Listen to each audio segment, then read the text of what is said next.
வணக்கம். நாம் இந்த வீடியோ பதிவில் என்ன பார்க்க போகிறோம்னா, அகோர வீரபத்திரர் வாலயம். ஓம் திருக்கண் சிவந்து திருவேர்வை சிந்தி அகோர முகத்தில் பிறந்த அகோர ஆதி வீரபத்ராயா,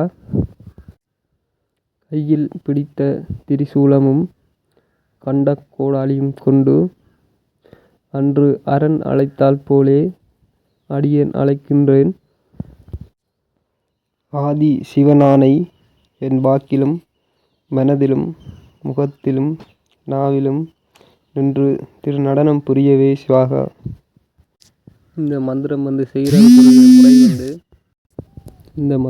செய்கிறதுக்குரிய முறை நீரெடுத்து சுத்த ஜலமாக்கி கும்பம் வச்சு 3 மடை வைக்க வேண்டும். எந்திரத்தை செப்பு தகட்டில் வரைந்து கும்பத்தடியில் வைக்கணும். இதில் வைக்கிற 3 மடையும் குருவுக்கு ஒரு மடை, பிள்ளையாருக்கு ஒரு மடை, அகோர வீரபத்திரருக்கு ஒரு மடை வைக்கணும். இந்த மந்திரத்தை சித்தியாக்க தட்டையான பாத்திரம் ஒன்று எடுத்து திருநீரை பரவி அதில் தந்திருக்கிற எந்திரத்தை அதில் வரைந்து 48 நாளைக்கு 108 உருவீதம் கொடுத்து நெற்றியில் சாத்தணும். 48 நாளும் விரதம் இருந்து தான் செய்யணும். சித்தி ஆயிட்டுண்டா கனவுல தெரியும்.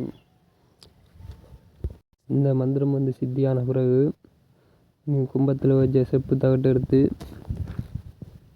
கூட்டில் அடைச்சி கழுத்தில் அணியலாம்.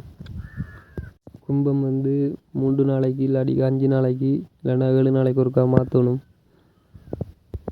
மடையும் அப்படித்தான் 3 நாளைக்கு ஒருக்கா 5 நாளைக்கு ஒருக்கா அப்படி மாற்றணும். மடையில் வைக்கிறது வெற்றிலை, பாக்கு, பழம், இளநீ, ரொட்டி, சாராயம் அதில் வைக்கலாம் மடையில்.